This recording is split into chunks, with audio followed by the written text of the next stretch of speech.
Hello, everyone, and welcome to episode 59 of the Lord in the Choke MMA Picks podcast. As always, I'm joined by Will in the UK and Josh in Australia. I'm Dom, I'm based in the US, and today we're going to be breaking down UFC Perth, headlined by Jack Della Maddalena and Carlos Prates. Without any further ado, let's take a look at the card. So yeah, it's not a great card for name value.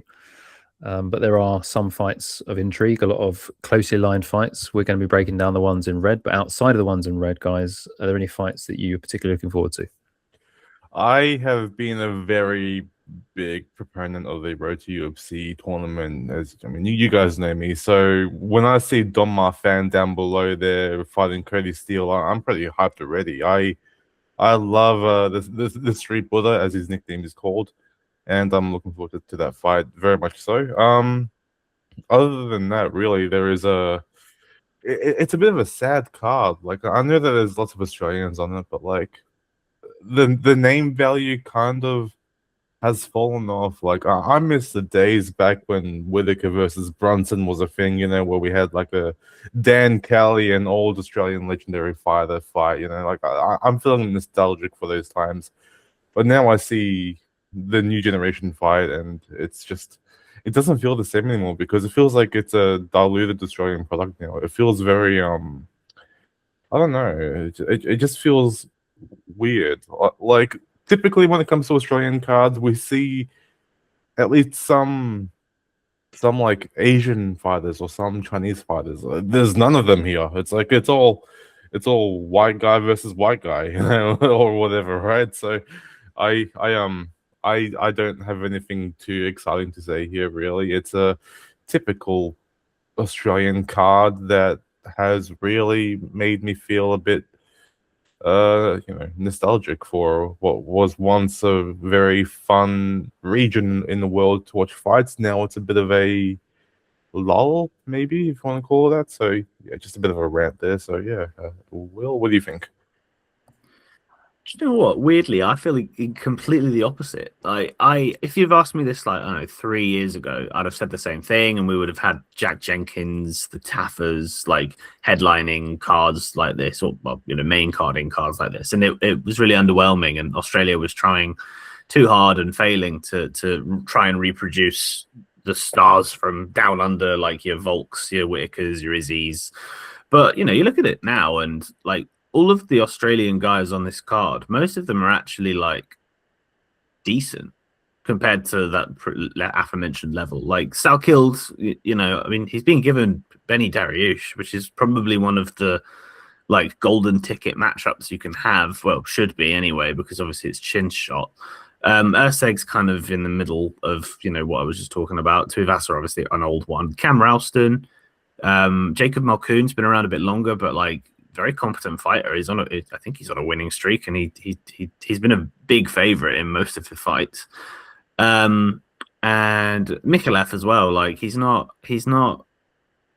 a world beater or anything, but like, people are intrigued by some of these fighters. So there are a few fighters on the come up. Obviously, Olberg is just, I know he's from New Zealand, but like, I know like Olberg has also kind of just put the region back on the map. And Jack Della Maddalena as well is a guy who held the belt relatively recently. So I think that like the region has a good foot in the game in terms of like what they're actually representing these days. Better than a few years ago, but I mean, obviously it's never going to be the same as it was in like the mid to late 2010s when we had like multiple champions and like they were dominating the middleweight division.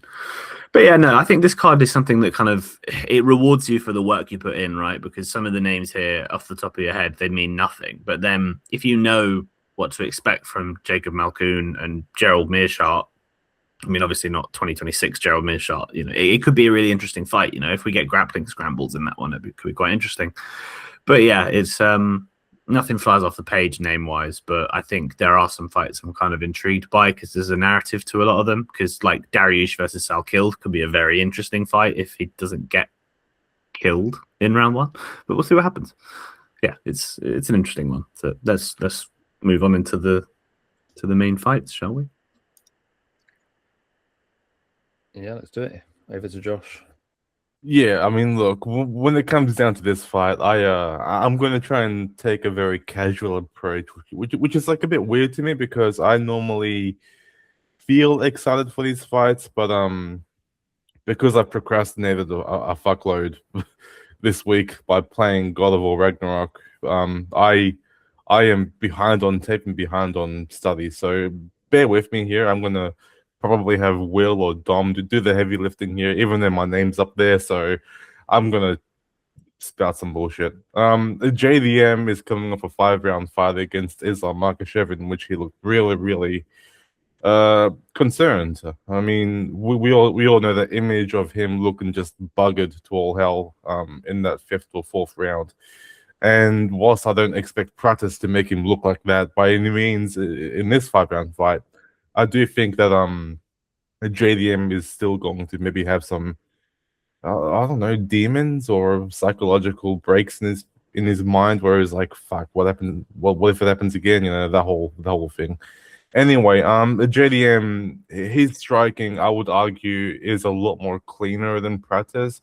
I know that sounds weird given that Prates has a extensive kickboxing background, but whenever you watch either fighter strike, it's clear to me at least that JDM has more fundamental or foundational MMA boxing compared to Pratis's highlight reel strikes, right?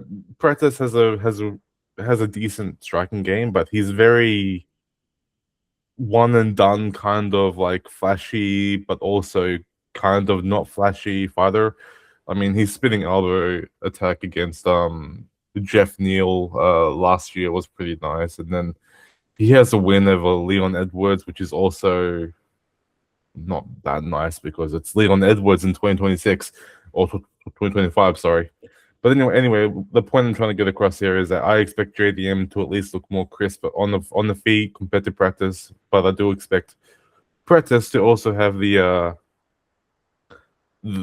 flashy moments. Like, I mean, I see Prates as like the Tony Ferguson of the Brazilians, right? Like, I mean, that dude's crazy. He can do whatever the fuck he wants on the feet, and you know his opponents will cop it. So you know that's what I think is going to happen. I think JDM is going to pretty much not dominate, but look more clean in terms of volume, in terms of technique. But then once Prates does his thing, maybe the tides will turn. I don't know. But there is a particular angle I want to kind of like lean into here. And whilst I am taking JDM as a pick and maybe as a bet, I do want to give Prates his dues here. And I do think that given that Prates has that 5-inch reach, I always say that a longer reach means an easier way to grab a body lock or get that takedown. And Dom was telling me earlier that, you know, Prates has been working on his takedown defense and his wrestling and whatever. If Prates is to win, at least cleanly, it has to be for wrestling, because as we saw last week, or no, last week, fuck me, last fight when JDM fought Islam, JDM defended nothing. It was 4 or 4 takedowns from Islam, and you know we saw JDM look like a broken spirit afterwards. So if Prates is going to win, I expect takedowns to be a fairly large part of the game plan here, which is why, as you can see down there in the bottom left corner, you see Prates takedowns +2. I mean, you could do +3 or +4, but I reckon +2 is the bare minimum here. He's going to land 2 before JDM and his team pick up on it, and then maybe there's going to be some adjustments there. But either way, I do think that we are in for maybe a long haul fight in which JDM displays his MMA boxing. He displays his timing, his very short reach for the division, and you know, his speed and tenacity. Whereas Prates is gonna do what he does best. He's gonna throw maybe 1 or 2 strikes here and there. He's gonna try and set up some sort of spinning attack or some unorthodox strike that will catch JDM off guard. Given that unorthodox strikes are a one and done weapon these days, you know. I mean, I expect Prates to maybe throw 2 or 3 different flashy strikes, whether it's spinning attacks, jumping knees, or whatever the fuck, right? So yeah, I don't know what else there is to cover here. I don't really particularly think that Prates has fought the right competition to face JDM. I think JDM, despite his loss against Islam, is still on the rise because 5 minutes or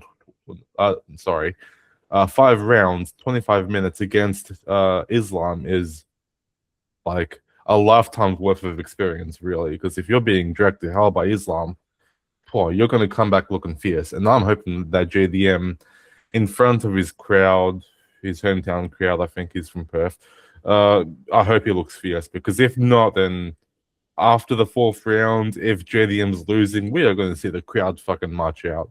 And I apologize for the swearing, but it's an Australian card. Fuck you. No, I'm kidding. I'm kidding. But, you know, that's my take here. It's going to be a chaotic card. There's going to be some highlight reel moments here. I expect Prates to use his wrestling, but ultimately, I do think JDM's going to pull ahead on the scorecards as rounds go by. Any takers?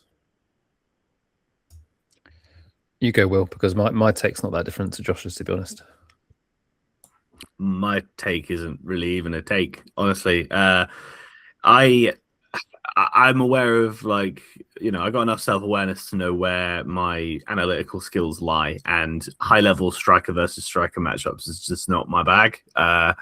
And this is one of those such fights. So I kind of looked at it and thought, ooh, this one seems very close. And then I looked at the betting line and saw this one looks very close. And then I just thought, I feel like you're splitting hairs, maybe. Like, I do agree that I think I leaned towards JDM in terms of just like purely on impulse, with him being at home, with him having, I guess, the higher ceiling from like a striking perspective. I don't think we've ever seen him get out struck by anyone. I mean, the closest I think he's had was the split decision to Kevin Holland, which I thought he won relatively fairly anyway. Whereas Prates, you know, like when you talk about ceilings, I think he hit his ceiling against Ian Gary pretty clearly. I mean, obviously, you know, that 5th round chaos was scary as somebody who bet Ian Gary. That was our first podcast episode, by the way. But either way, I feel like for me, it's been hard to look at Prates quite the same since then. But obviously, he has been very much making up for that with KO upside, which JDM hasn't really shown as he's gotten up the higher level of the division, which isn't really a knock. I think that's just what happens, isn't it? When you fight the lower level of comp, or you fight the guys who used to be top 15ers like Jeff Neal or Leon Edwards, you know, you are going to find yourself having more knockouts. Whereas I don't really think JDM went through the sort of like picking off the veterans trajectory in his career. He kind of went up against serious level of competition. I mean, you could say Gilbert Burns, but I feel like Burns was a little bit more competent back then. Either way, I don't really have anything sort of high level to say here, in that it feels like it's going to be JDM winning like rounds at a sort of 60% certainty every time, and then it's just whether or not Prates can catch him with something, you know, very hard to quantify. I always say that, like, people talk about a KO threat and how likely it is, but unless there's a discussion about durability or a significant flaw in the way that a fighter operates, every KO sequence you've ever seen in the UFC, there are so many variables at play. If the guy on the receiving end moved his defensive arm, up a few inches closer to his chin, it might not have happened. Do you know what I mean? It's like you have two moving bodies at the same time. So it's very hard to quantify and predict. And historically, that's always been the way with me with my statistics. I am terrible at betting on guys to win by KO. So I guess I lean towards the decision person in that regard, and I do think that's JDM. So he's my pick, but I don't really have any confidence. I wouldn't put any substantial amount of money on that, and I am not. So Dom, please provide us with something a little bit more insightful than that. Well, I can't say that I have much more to offer, because I do think that this fight is, like you said, it's not super easy to get a beat on, but you know, following on what you've both said, do you want to back someone who is basically, I don't want to call Prates KO or bust, but that's what I'm going to say. I think he needs to, well, he could win a decision if he seriously hurts JDM, who somehow survives, but most of Prates' opponents don't survive, because usually his KOs are pretty definitive. So the problem I think here is I don't think that JDM is necessarily going to be there for Prates to land. Now, he's unpredictable. He's definitely a more diverse striker. As Josh said, he throws spinning attacks. I think JDM's pretty aware of that. I mean, the tape's there. So when I hear people breaking this down, and I've got to be honest, I haven't heard a single person pick JDM, other people I've listened to anyways. I don't know if that's just the podcast that I listen to or the people I've listened to breaking this down. I haven't. So Josh, you're the first person and Will who've actually said JDM, but I was leaning JDM ever since the fight was announced. And I want to say I'm unbiased in this fight, but I think I might be a little bit biased against Prates. So that's the watch out. And I think that's just because I've always felt since we picked Machado Gary against Prates, and you know it was a great performance by Ian Machado Gary. I've always felt like there's something, you know, just missing in terms of Prates as a 5-round fighter. Now, admittedly, you know, when you hear people talk about that fight, they always talk about the 5th round and how he nearly finished Ian Gary. People also fail to note that Gary came in on 3 weeks' notice and did that. So, you know, if it was a 3-round fight, it was one-way traffic, you know, and you can see that in the footage. If you rewatch the fight, you can see, if you look at the strikes landed, he outlanded Prates 2-1, took him down 4 times. It wasn't a close fight. You know, and people were expecting it to be close. And I think if you're going to look at this fight, if it's going to be 5 rounds, I think it's going to be JDM because he just lands more volume. He's consistent with his jab and he's very defensively sound. So yes, he has the high guard and his body's going to be open, but he lands nasty body shots himself. I mean, Prates, we haven't really seen. The thing about this is we haven't really seen anyone seriously damage Prates. So for as good as Gary was, I think the one thing I had about that fight was I don't know how damaged Prates was. And it could just be, I've heard people compare Prates to Alex Pereira, and it's just like, yeah, it's true. Like, just shows no, like you never get any tell that you've hurt the guy until you dead him, right? So I don't know. I think I do agree that it's a hard fight to call, but I lean JDM. I think that's the logic play. And if Prates is going to knock him out, then I'll take my hat off to him because he's knocking everyone out anyway. The only person he has knocked out in the UFC is Ian Gary. I think JDM is on a level with Gary. He might not have the same style or the same footwork, but he has like the eyes, right? He has the eyes to evade and to avoid punches. And I think if he, and so I heard someone earlier say, oh, but look at the Kevin Holland fight, right? Kevin Holland was picking apart JDM on the feet. It wasn't strictly true. I think JDM won that fight. It was a split decision. And someone said, oh, what would Prates do to Holland? I'd be like, I don't know. I think they'd have a competitive fight. I think Holland is not a great stylistic matchup for Prates. I think it will be a striking fight. You know, if Holland takes things seriously, so Holland fought JDM back in 2023 when he was a little bit more serious. So he was a serious proposition. It was a good fight, a good competitive fight, one which JDM clearly won against a Ranger striker who was landing on JDM. So I think JDM needs to early on just mind his P's and Q's. But I think as the fight goes on, I think he can win this fight on the scorecard. So I like JDM to win and over 3.5 rounds very much. I think that's going to be plus money. I don't know how much plus money you're going to get there, but I would take 4-5 or decision for JDM. I think the money line at any plus money on JDM is good as well.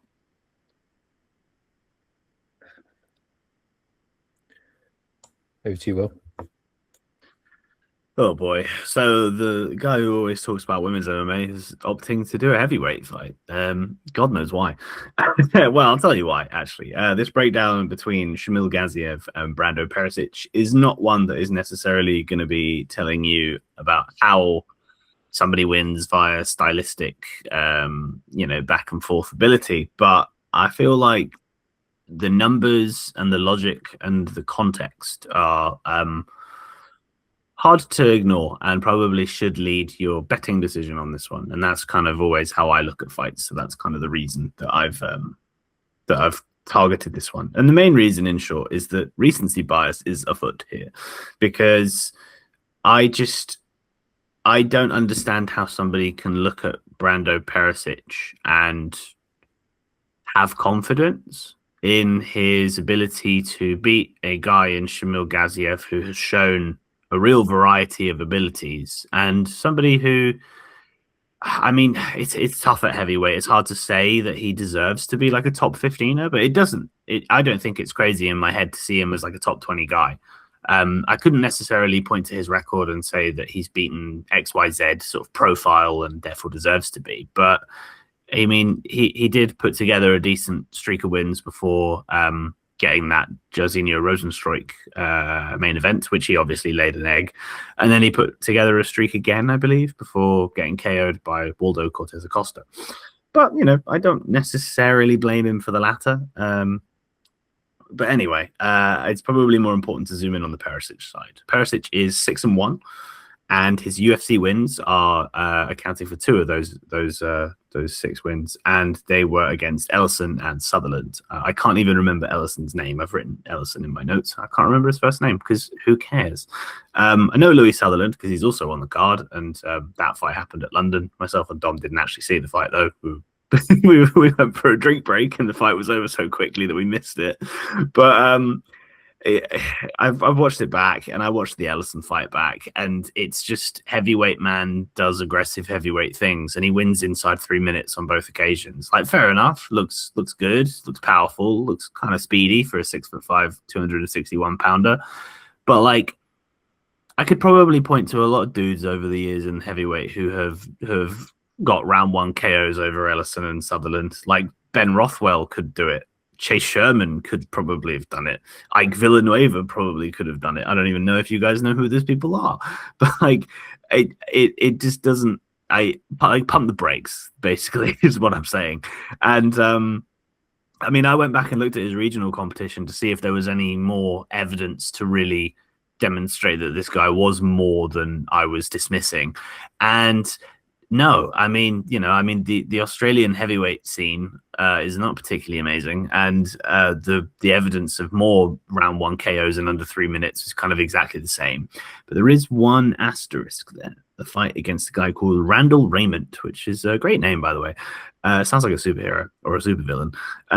He basically, like, there was high intensity grappling because Pericic knocked him out with a very weird jab that didn't even look like it landed in the first 20 seconds. And then all the grappling took place. And after about 3 minutes, Pericic was gassed.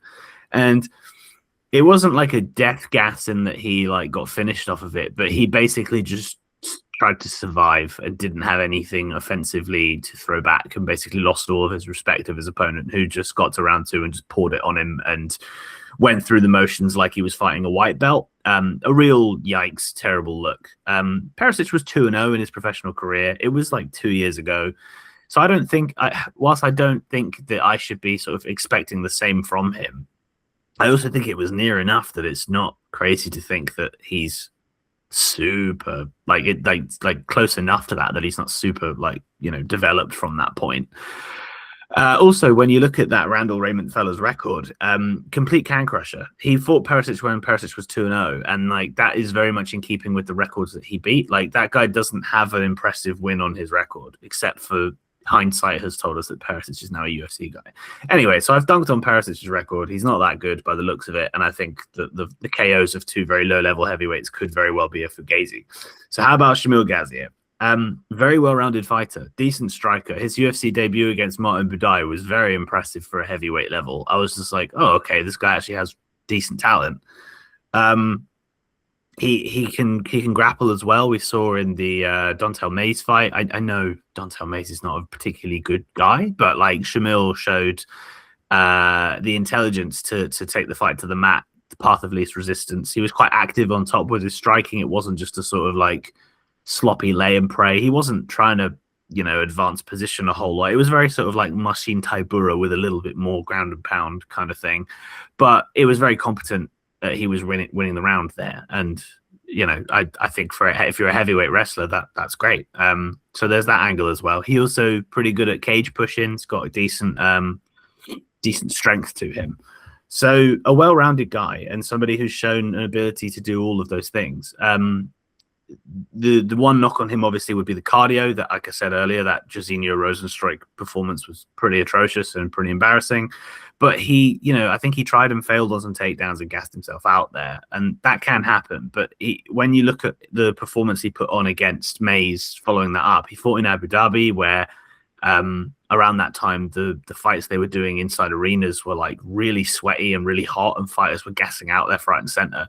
But he put on a very competent 15 minutes, and he did really well there. And I was impressed with the cardio. And he's won decisions before, I believe. So I'm not worried about that cardio consistently. And also everything I've said about Pericic in his 3 minutes gassing out against a wrestler, I think he'll be fine, basically. And also, like Shamil, you know, if he does get tired, he fights through the tiredness to a certain extent. More so than I expect Pericic to. So I don't think the cardio thing is afoot here. The only other, you know, he's showed knockout power against Peterson as well, though I don't really expect that to happen. I don't think he's going to catch Pericic. It's a possibility, but I'm not banking on him catching him while they're both fresh. The only other thing to address is the Waldo Cortez Acosta loss. It was disappointing, but I mean, Waldo's kind of started believing in his power, and the guy is like on the rise, isn't he? So I think that loss kind of ages better the more Waldo competes. The actual sequence is kind of weird. Like Shamil got kind of overly aggressive, like swinging combinations on him and pushing him back against the fence, which looked really good until he kind of missed on a shot and overextended. And then like mid swing, he was defenseless and got hit with a counter and couldn't recover from that. Anyway, it's a very weird fight against a guy who has no real like three-dimensional evidence. But I just think that like when you're a guy so early in your UFC career and you've only had 6 wins, you shouldn't have a blemish on your record, and you should be a mystery, but there should be a case of like reasonable doubt is the reason that you're betting against him. And whilst the evidence is 2 years old, Perisic has shown me that he can be quite shit. And like, how often have we seen guys come in, score 2 early KOs against pretty average dudes, and then suddenly we're like, oh my god, is this the next prospect? Ironically, we did the same with Shamil Gaziev. He got to a main event against Rosenstruck off of like 3 fights. So yeah, pump the brakes is what I'm saying. I don't think this guy should be a favorite. I think Shamil Gaziev at plus money, when if you take all the hype away, he is the more well-rounded martial artist, and I think he's the more capable MMA fighter. So if he survives the early storm and we get to round 2, I think Gaziev's chances of winning go up exponentially. So I'm willing to take the punt at plus 120 as the price I got Gaziev. I think you would be wise to do the same, would be what I would say. Yeah, anyone else want to give me a contrarian take here? Is Perisic the real deal, and am I just being dismissive of that? I don't know. Let me know. I have a complaint to file against you, Will. Are you sadistic? Like, I mean, when you picked this fight, like I think it was like yesterday or the day before, I was like, oh fuck, here we go. we're gonna talk about a sloppy Pericic versus a very iffy Gaziev, but look, if that's a fight, then that's a fight. But like, I don't have any particular lean here. I think that Pericic should not be in the UFC.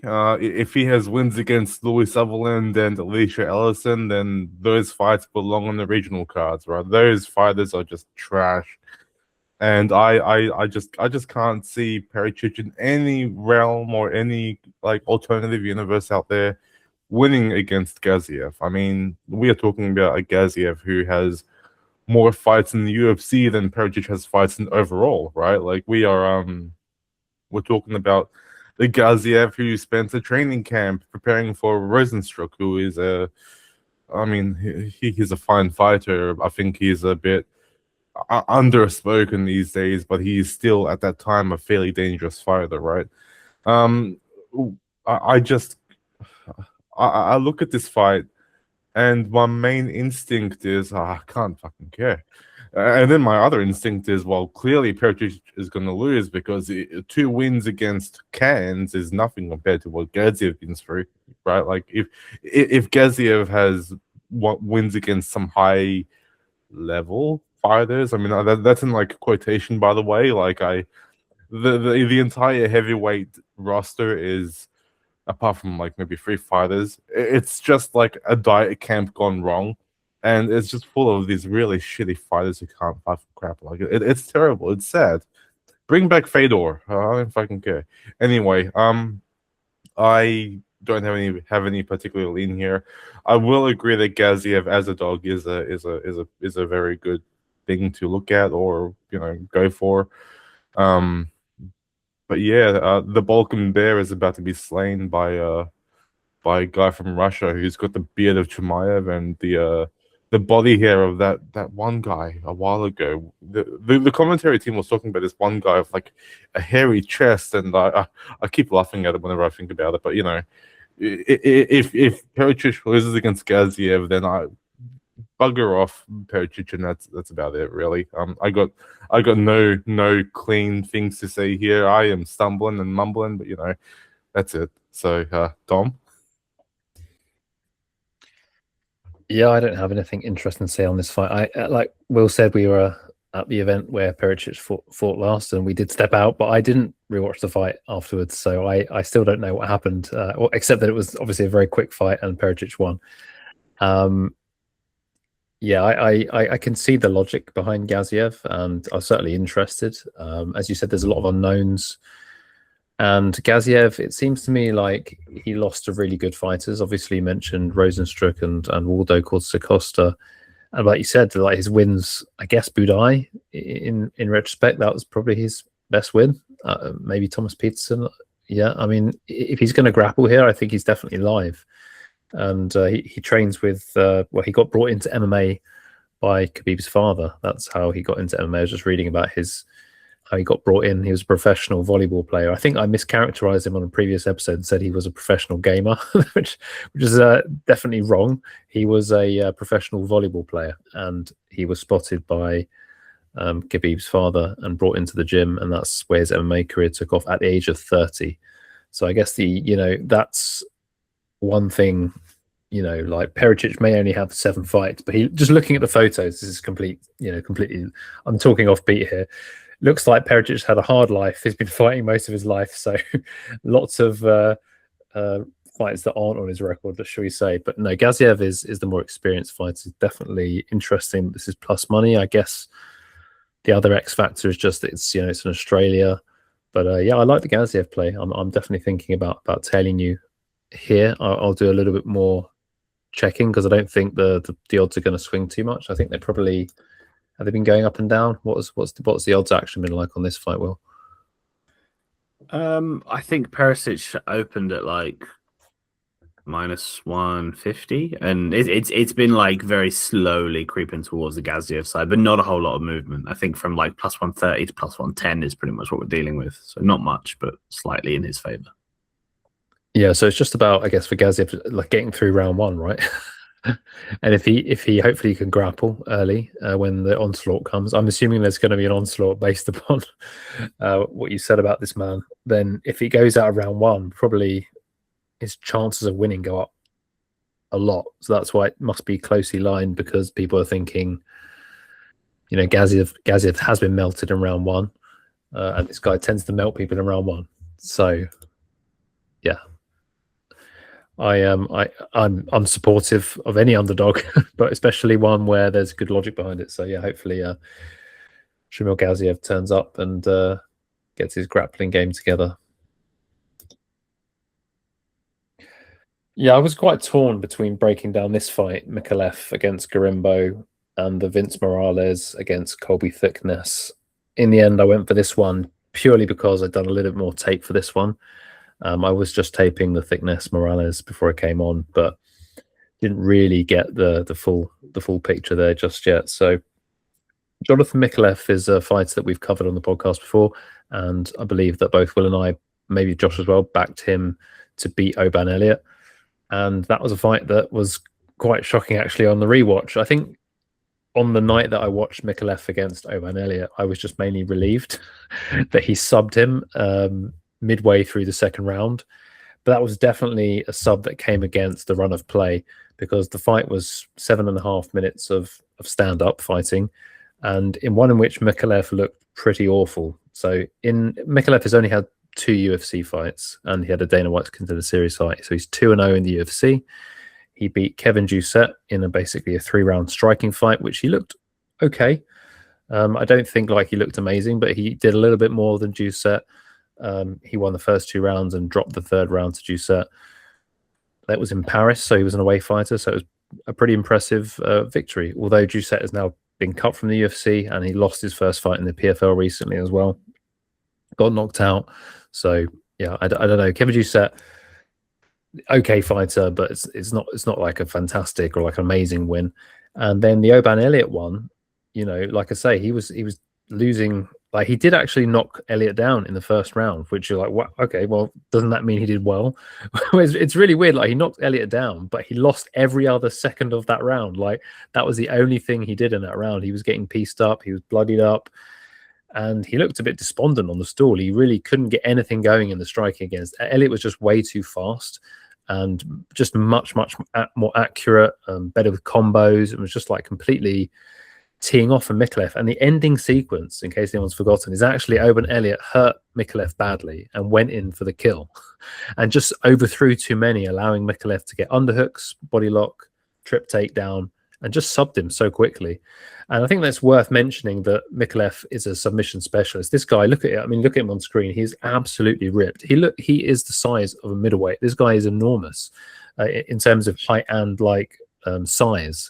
So I think he's a problem in this division from a size perspective, but from a skill perspective, like I don't think his grappling, like put aside his submissions and his strength, which are definitely, you know, off the charts here. He's got athleticism and he's got submissions, but I don't think his like grappling is like supreme. He often is on bottom. So Oban Elliott took him down in the first round, was holding him down. He does grapple a lot in some of his fights, ends up on bottom, can be held down. And his striking is frankly, now I've seen the Oban Elliott fight, it's nothing special. So I don't think this guy is going to be a ranked fighter. Maybe that's a bit harsh, but I think he's going to be he's of UFC caliber, but I don't think he's going to be ranked. Now Themba Gorimbo is nothing to write home about either. Just to be very clear here, and I'll put the attributes on screen here. But one thing we know about Gorimbo is he can follow a game plan. Like he is a grappler first and foremost, and he's a good grappler. He comes forward, he's pressure heavy, he shoots takedowns, and he grinds out. He believes in himself, which, you know, it seems like we're stretching here a bit with Gorimbo. But I think he's a fighter who's very easy to overlook because he doesn't do anything, you know, particularly well anywhere. So with Micallef, I think he shines with the submission. So I think the submission is very alive in this fight, and Micallef by sub would probably be a good look. But from a moneyline perspective, I'm definitely leaning towards Gorimbo. When I first looked at this fight, Gorimbo was at 4.0 or like 3.8, which is plus 280, plus 300. And since I actually started going, well, these odds are like, why are they so wide? Since then, the money's come in on Gorimbo. People have been betting on him. I think the downsides of betting on Gorimbo, there's a significant age gap here, so it doesn't show on screen, but Gorimbo's 33, Micallef is 27, so there's a 6-year age gap in favor of Micallef. I don't think 33 is like, you know, too bad in the welterweight division. So I think that's not too much a red flag. I think the control aspect. So a lot of the opponents that Gorimbo's taking down are reversing him, are getting back up. But these are generally like pretty high level grapplers. So he fought Brahimai, who is an ADCC champion. He's a very good BJJ practitioner. So I think like it's not entirely fair to say he lacks control. I think there's a world where we see Gorimbo potentially take Micallef down and have decent amounts of control. But actually, even on the feet, I don't think Gorimbo's outmatched on the feet. Watching some of Gorimbo's striking, now he doesn't back himself in the striking. I'm wondering if this is a fight where he's finally going to say, you know what, I think I have an advantage in the striking. And Micallef backs himself in the striking, and except, you know, now he's been taught a lesson by Elliott, who knows how he's going to come out in this fight. He may look for takedowns here. So basically, it's a fight where I think these fights are actually pretty evenly matched. And so the plus 300 on Gorimbo, I just thought was a little bit crazy. I'm not saying that the Micallef shouldn't be a favorite. He's got the youth. He's fighting at home. You know, he's the one with 2 wins. I should have said Gorimbo's coming off 2 losses. And, you know, that's never a good look. But it's also a situation where Gorimbo's got his back against the wall. I think if Gorimbo knows if he loses this fight or doesn't put in a good performance, he's probably going to be cut. He's got 7 fights of experience in the UFC. He's got a lot more experience. I think he can win 2 rounds here using his grappling. And I think the 3rd round is going to be challenging because he dropped the 3rd round against Jeremiah Wells. He basically just, you know, if you grapple a lot, and, you know, you don't have elite cardio, you are going to tire in round 3. So I think the round 3 Micallef sub could be live here. But I think at the money lines of, you know, if you can get plus 250, I think it's now come all the way down to plus 200, which I would sort of draw the line around there, plus 200. I think that Gorimbo should look like a good bet. I don't think there's value on Micallef at -250 personally, but I know that other people have other opinions. So I'm definitely keen to hear what you guys think and your thoughts on this fight. So yeah, hand over. I guess go to Will, since I know you're looking at Micallef. Yeah, just quickly to like pass it straight back. In summary, the Brahimaj versus Gorimbo fight, I haven't watched it myself, but I see that Gorimbo had 10 minutes of control time. Was that mainly in the clinch, or did he spend significant amount of time on top from a grappling perspective? Yeah, he controlled him. Yeah, he controlled Brahimaj. I mean, that was before Brahimaj had his famous resurgence. I don't know exactly how he had the resurgence, but that was when Brahimaj was on, I think, on a losing streak. So it wasn't the Brahimaj that we've seen turn up recently. But yeah, he controlled him with the grappling. And like I'm not like a grappling or ground expert, but I think Gorimbo, he's very pressure orientated. So I can see, like, in his fight with Wells, he just shot off the bat. Probably a little bit over exuberant with his takedowns, because he was ragdolling Wells. So that's another thing I should have mentioned, actually. I said, like, Micallef is very athletic, and but Gorimbo is also very athletic. So you can see here, actually, Gorimbo's taller than Micallef. So I think that intrigues me as well, because I thought Micallef was too big for welterweight. I don't know if Gorimbo is. I think he's not quite as thick set as Micallef. But yeah, to answer your question, he can control. The fights he wins, he's controlling his opponent. So there was a bad loss which worried me. So a couple of his losses, he lost to Luque, club and sub, which we know now that can get the best of them. Did that to Kelvin Gastelum. I think the other one is the AJ Fletcher one.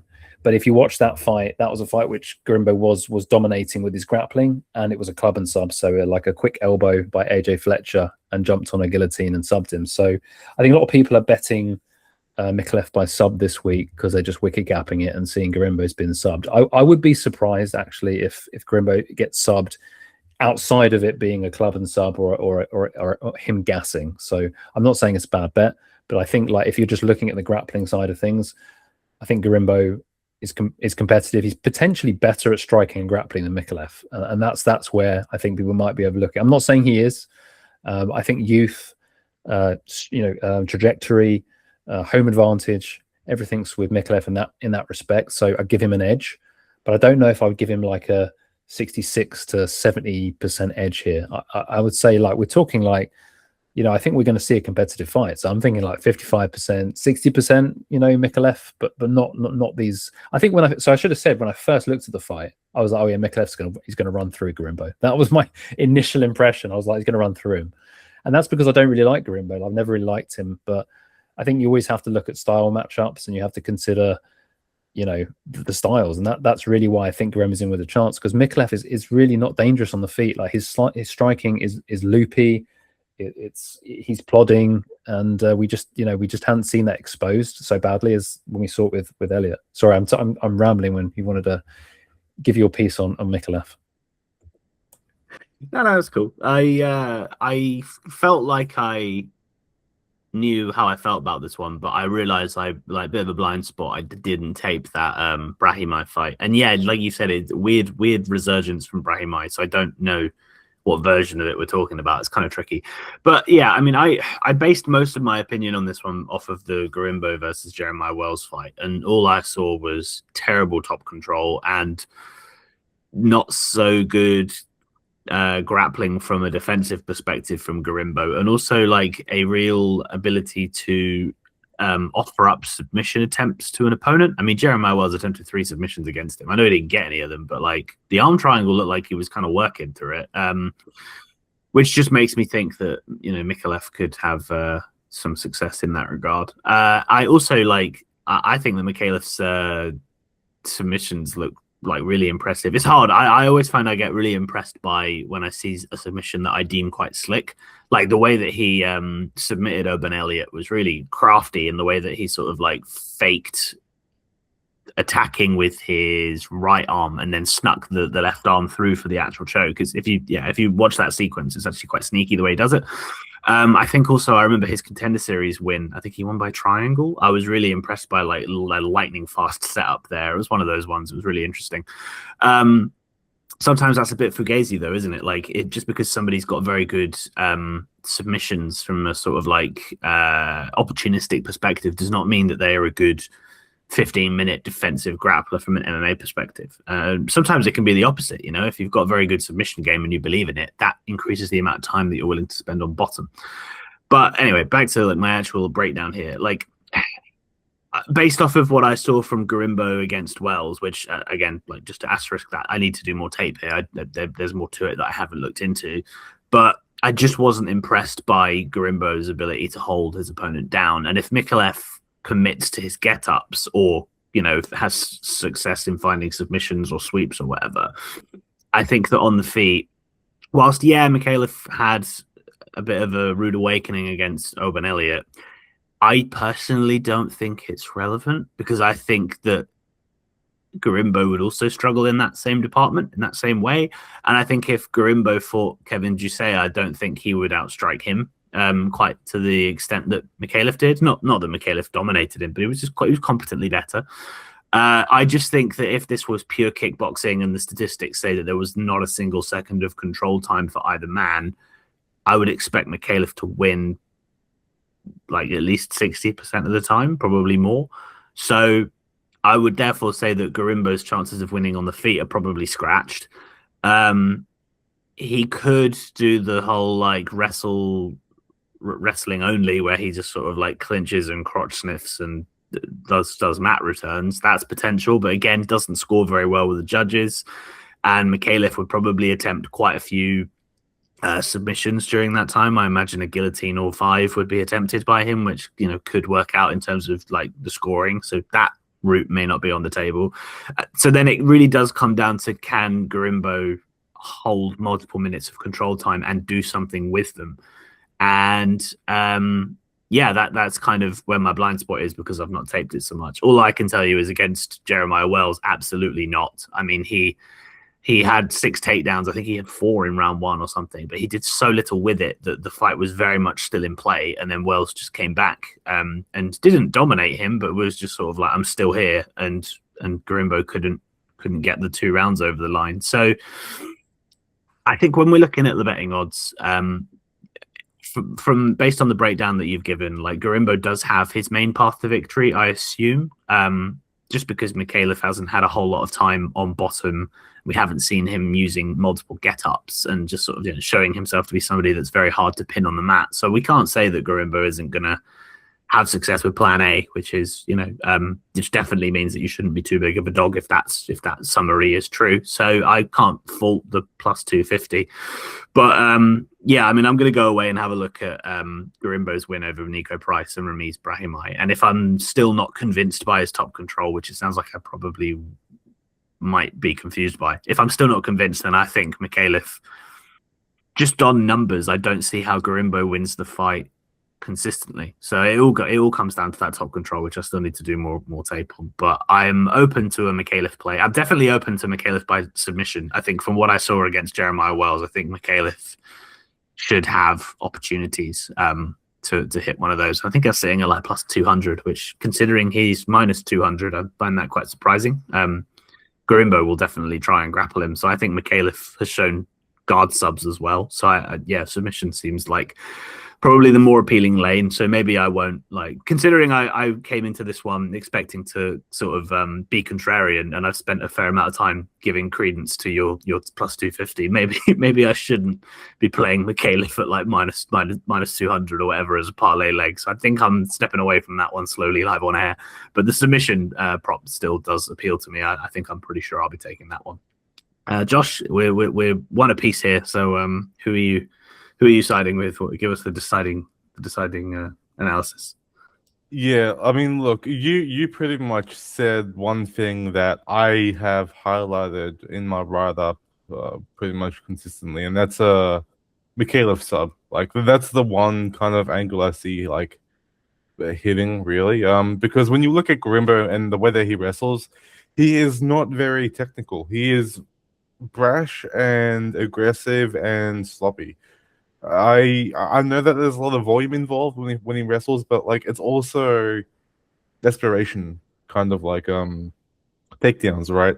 And because he comes from the MMA Masters gym, and the wrestlers there are fairly good. Like you got Nate Landwehr, you got Anthony Rocco Martin, all of these decent wrestlers and all that stuff. I do think that Gorimbo is going to pick up a few weird habits from them, and that's namely no setup. No setup for the takedown, no setup for any kind of like entry for that takedown.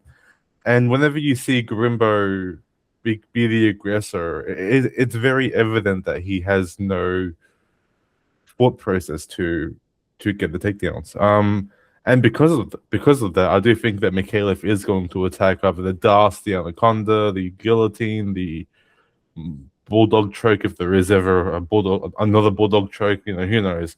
But I only say that because, as you can see there on the screen, Micallef are positive there being kicks.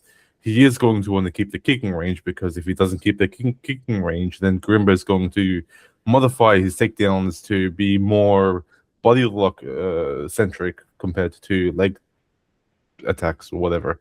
So I do think that if Gorimbo is to wrestle, and if Micallef is to keep at kicking range, Micallef is going to read that, and he's going to sprawl, get that anaconda choke or whatever choke in, and he's going to look to wrap it and tap it. Really, I think we are going to see levels here, and I know that Gorimbo is a bit of a star name because of his background, because of the Rock and whatever and all that stuff, but I just don't know if Gorimbo can handle a Micallef who is strategic on the ground, has very good submissions. He is traditionally trained, and I mean, as a side note, and I apologize if I'm going all over the place here because I really am.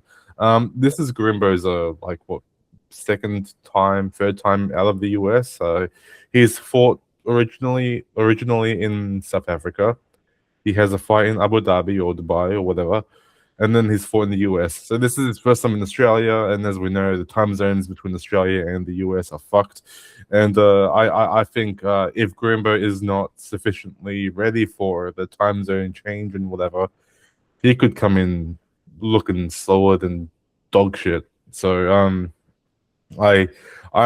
leaning on Micallef via sub here as well. I do think that he has the skill set and all that stuff under his belt, and hopefully Gorimbo doesn't get choked out so badly that he wakes up the next day thinking he's going to fight that day. So that's my little rant.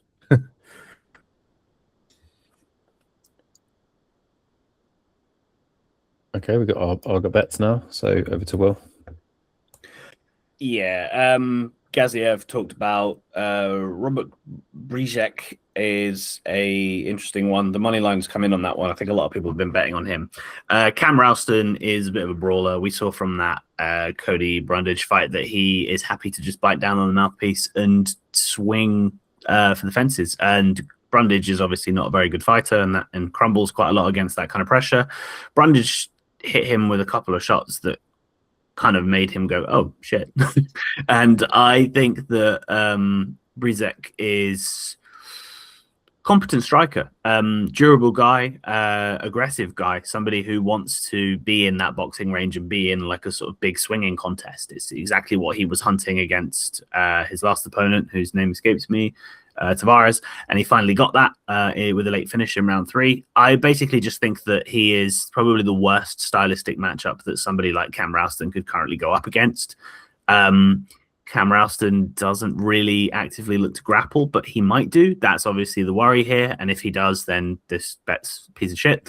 But I just hope that we get a swinging competition. If we do, I think Brejek's actually the guy to be backing.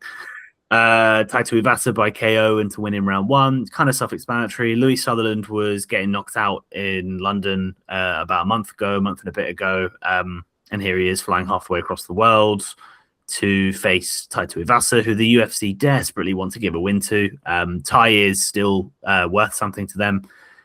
Unfortunately, given that he has name value, he's had to fight a stiffer level of competition on main cards, but now he gets the opportunity to cash that in for a good win. Tuivasa is like minus 180 on the money line, but for some reason his KO price is like more reduced than it should be. Usually when it's like Derek Lewis, he doesn't really like there's like 1 point of difference between the money line and the KO. But I'm surprised to see the pricing on these props here, in that, like, why is Tuivasa-Rim round 1 plus 200? Surely that's the most likely outcome for the minus 180 favorite. So that feels like a route to be going down there. Obviously, these last 3 bets are not in bold because I haven't actually bet them.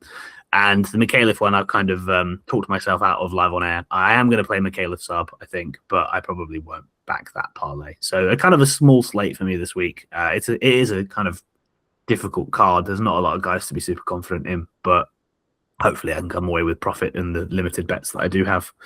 Dom, how about you?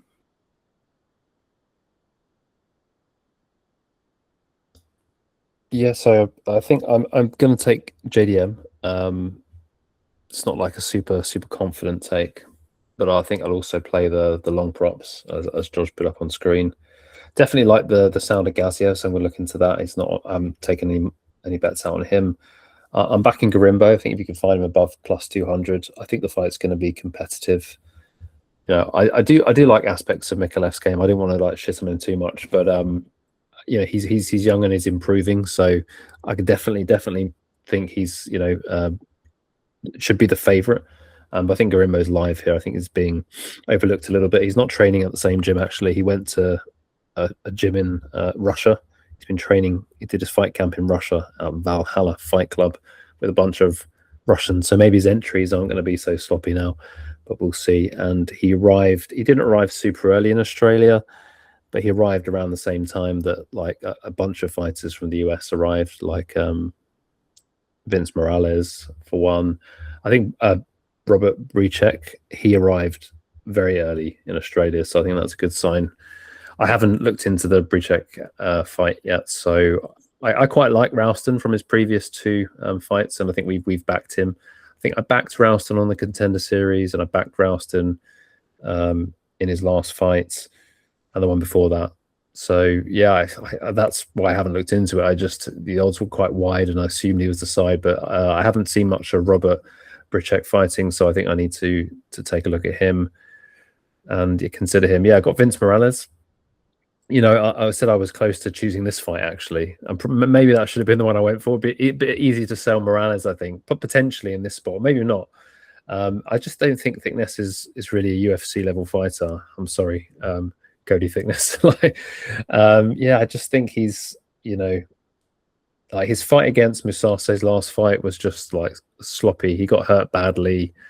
The only way he won that fight was because Musase is just god awful at grappling. Like, has no idea how to get up off his back. Like he just brute strength. Every time he got up, he was just using brute strength. He had no technique whatsoever. And Morales is actually a very good grappler. And I think this could be a levels thing where Morales is just much better than Thickness. And I don't understand the line. I don't understand why Morales is...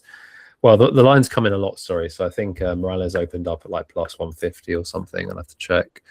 I think it's coming quite a bit. Oh, yeah, Morales is down to plus 110 now. And he opened around, it was about plus 160, plus 150. I think he could make a good case that he should be a favorite. Now, the argument against Morales is just that he's old. He doesn't, he's 3-8 in the UFC, which looks terrible. But if you look at the people he's losing to, they're very, very good fighters. Like the last 3 fighters that he's fought, Elijah Smith, Raul Rosas Jr., and he had Raul Rosas Jr. in trouble in that fight. And the fight before that, who did he fight before that? Did you guys know? This is a bit of a random thing to ask. Who you caught me off guard. I'm like haphazardly looking at it now. Vince Morales fought. So I got it here now. So yeah, he just lost to Raul Rosas by decision. He lost to Elijah Smith by decision, and he fought Taylor Lapillus, and he lost by decision. I think some of these were short notice fights as well, so he just stepped up at short notice. Before that, it was Miles Johns and Jonathan Martinez. These are like, I mean, these guys would absolutely wipe the floor with Thickness. So yeah, I think it's potentially a mismatch. I think it's potentially the grappling equivalent of Curtis Campbell against Danny Silva was in the striking. So I think Morales by sub. I haven't played that or put it here, but I definitely would consider Morales sub. Actually, I took Morales decision no action. So underneath I have some props. I have no idea why I bet GM3. I just thought it was weird that his decision no action prop was the same as his, almost same as his money line. But on reflection, I think that's a fight he could easily lose in any fashion, given how old he is. He's fighting against Jacob Malkoun. But yeah, I think Malkoun is not super dangerous. I think Malkoun by decision is probably where it goes. I think the decision no action, I think that's wide on Gorimbo. I think Gorimbo, like I said, I think he's got upside in the striking, and I think he's got upside in the grappling. So I just took that because it was the same as his money line. But it could easily go to decision, and I think a decision win for Thickness, a decision win for Micallef won't surprise me too greatly. And then just, this is the survive or die for Dariush. Like, he knows he's chinny. You don't even need to touch his chin. He's gonna drop to the ground. He's just got to shoot off the bat. I don't want to see him striking. Well, I mean, he was striking against Moicano just fine initially, and then he got dropped in round 1 against Moicano. I think he needs to work the grappling pretty soon in this fight, and then it could be an interesting fight if there are grappling sequences. But I think Salkud's going to win this fight. It's just whether or not he does it early or not. How about you, Josh? What have you got? Yeah, I've got a different thing here. This is my oh shit, I have nothing, so here's something, kind of like a slate here. So not slate, but like talking points, I guess. So these are dogs that interest me, basically. So Wes Schultz, who is facing a guy named, fuck, I forgot the guy's name now. I apologize. I'm so unprepared. Oh God. Ben Johnston, all right. And I did a write-up on this guy already, and I spoke about him in my write-up and all that shit. But I believe that this is strictly a grappler versus striker-ish fight. Wes Schultz has great grappling. Ben Johnston's last fight was 2 years ago, and he's a regional fighter, so there's that. I'm giving Wes Schultz a bit of a hope here. Kevin Christian, I think we are going to see him pretty much get a very takedown allergic fighter like Tafa down and check his ass out. Really, I am not a fan of the Tafas anymore. I used to be a Tafa brother hype person back in the day. But nowadays, I feel like that they are all other garbage and they don't belong in the UFC or any other organization for that matter. They should be jobless. I don't care. Anyway, I think that the Christians are grappling and all his wrestling and all that stuff is going to expose what is already exposed, and that's Tafa's terrible takedown defense and terrible grappling defense, which is non-existent. Robert Bricek is I recently did tape on this like before this recording, and he really impressed me when he fought Tavares. Not only because he is known for his first round like out of the gate firing off on all cylinders kind of style, but because he has a very active defense as well. Like, he has a raised guard, he level changes every now and then. He's hard to track down, and I think if Ralston is a headhunter in this fight, he's gonna miss a lot. And I feel like eventually Bricek is gonna back Ralston up against the cage and just fire off on all cylinders. Because what happened with the Tavares fight was Tavares was relatively good in the second and third rounds. His boxing kind of kept Bricek at bay to a certain extent, even though Bricek was more busier. But the one key mistake that led to Tavares losing that fight was that he threw a body kick. I think it was a right body kick. And what happens when you throw any kick, like a body kick, you lose that ability to move. And if Ralston throws any kind of kick that stops his mobility, he's going to get caught by Bricek. He's going to be hit by like 5 or 6 shots. Bricek attacks the body at a fairly decent rate. He's a very traditional attack low first and then go up high kind of boxer. And I do think that there is a chance early on, which is why there's an asterisk there, early on to get the KO. So if he was to be an alt bet, because I did pick Ralston to win because I'm a bitch, I think a round 1 or 2 KO from Pericic is the way to go for there. And the Gaziev one is one that we already spoke about and Will brilliantly broke down. So yeah, that's my dogs that interest me. Yeah. Yeah, that is a different look. Seeing you pick 4 underdogs is like an underdog slate here. Yeah. Dogs that interest me. Yeah. Is that a regular fixture now, or is this a one-off? I mean, look, if I can't find a parlay by recording day or all bets by recording day, this is my backup plan. This is I'm late to the party. Here's chocolates, kind of thing, right? I like it. Well, I like dogs, so I think it's a good look. I think that's it for us, but we're looking forward to next week, right? It's UFC 328. I think that's going to be a fantastic card to break down. So yeah, I think all 3 of us will welcome that. But yeah, this is a good betting card. So it may not be the best for viewership, but there's quite a lot of live underdogs, close line fights. So good luck with your bets, and we'll look forward to breaking down the next card.